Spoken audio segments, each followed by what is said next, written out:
In theaters now is the Dreamworks follow-up to the surprising hit. I say surprising because it was a spin-off movie, and spin-off movies tend to not do that well. This is Puss in Boots: The Last Wish, the sequel to Puss in Boots, which was a spin-off of the Shrek series. And I really liked the original Puss in Boots. Puss in Boots was one of those movies I never would have gone to see if it wasn't for doing this show. I had to see it. I view it as I had to see it. I had to see it. It was one of the new movies playing that week. And I was like, okay, fine, Puss in Boots, whatever. And I thought it was really funny. It was really sharp and funny, and the action was good. And I think I actually went to see it a couple times in the theater. I went to see it twice, I believe, in the theater, and really enjoyed it. So when there was announced that there would be a sequel to Puss in Boots, against my character, I was like, oh, cool, another Puss in Boots movie. And I just finally got around to seeing it. It's been out as I record this for a couple weeks.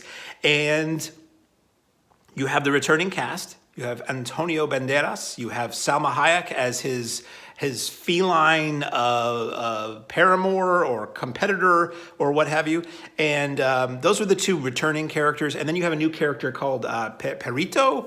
Let me just look here. You can't see in my glasses that I have IMDb open here.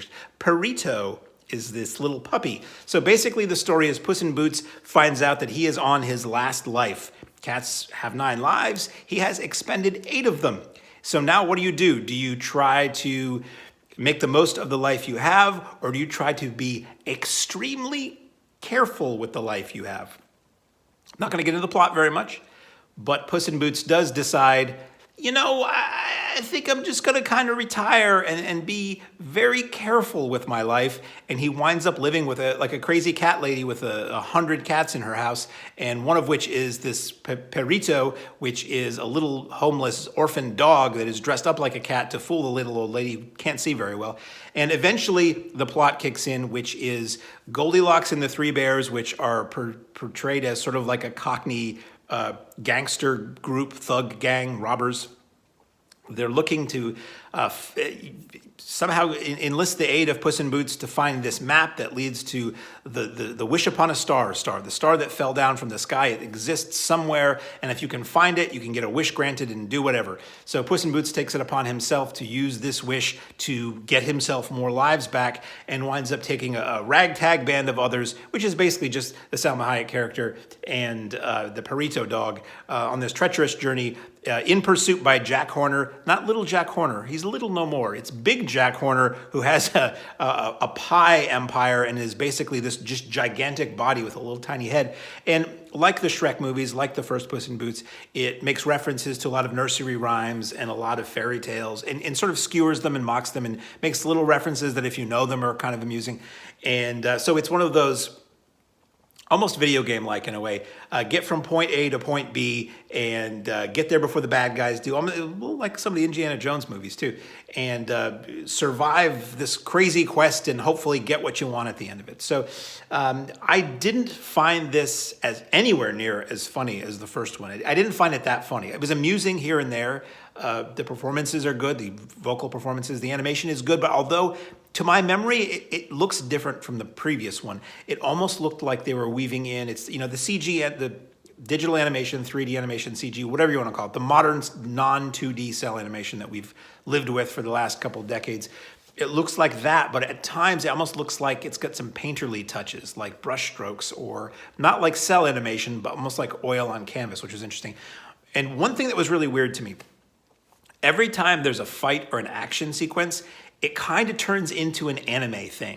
Like somebody, charging at the camera with lines behind them, and it gets really like choppy motion, and it sort of almost reverts to 2D. They did it at the beginning, and I thought, oh, they're spoofing anime. But then they kept doing it for the whole movie, and it was weird because it didn't seem consistent with the rest of what we were looking at. The whole thing didn't feel like anime to me, and it looked worse to me. And I know the Spider-Man Into the Spider-Verse, it kind of hung its hat on that kind of weird, choppy style. But call me crazy. I think things should look better as they evolve as a format, as a medium, as an artistic thing. And that's why I don't like these. I don't like found footage handheld movies. I don't like things that are made intentionally to look bad, because to me, I'm like, I kind of paid almost $20 to see this. It really should look really good. So that's my own personal hang up, but it kept returning to the anime style. It kind of bugged me. It was disappointing because I remember a few years ago, most Hollywood action films had just given up trying to present you anything that was visually comprehensible with the shaky camera, the fast editing, and the camera too close, and all that crap that I go on and on about. But animated films suddenly became the place where you could see really well executed and well presented action. Kubo and the Two Strings was one that comes to mind.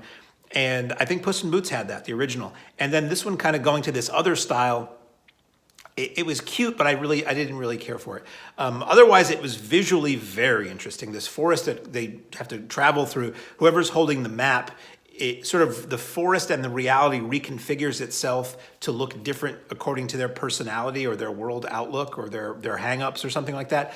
And at times it's really dark and foreboding, and at times it's just like Cloudy with a Chance of Meatballs, candy-colored Candyland, phantasmagorical feast for the eyes. So the film, and the end credits too are really nice looking. A lot of animated films will do this where they have stills or concept art or something like that run under the credits that are really attractive. So the film was light and fun, decent for all ages. Personally, whenever I talk about a kid's film, I always talk about this because they all seem to feel like they have to have it. I'm not a fan of the rectal references that seemingly Hollywood feels like people won't know it's a kid's film unless it's got, butt jokes or gas or taking a dump jokes or somebody getting jagged in the butt with something. And it's really low and really stupid, and it always feels out of place to me. And I'm just like, you know why nobody remembers The Wizard of Oz? You know why nobody remembers Pinocchio? All those early Disney films, why they never were successful? Not enough ass humor. Anyway, so Puss in Boots: The Last Wish, it was okay. There might be more of these films. I don't know. If there are, I hope they're better than this one. I don't think it was bad. I was disappointed in this because I really remember really thinking the first one was really sharp and funny, and this one just wasn't as good. So at any rate, in theaters now, I would recommend, as I always, despite what I say, I would recommend seeing everything in the theater because bigger, no matter how big you think your TV is, it ain't as big as a movie theater screen, and it's just a more better. It's more better blues. It's a better, more immersive experience. So in theaters now from DreamWorks, Puss in Boots: The Last Wish.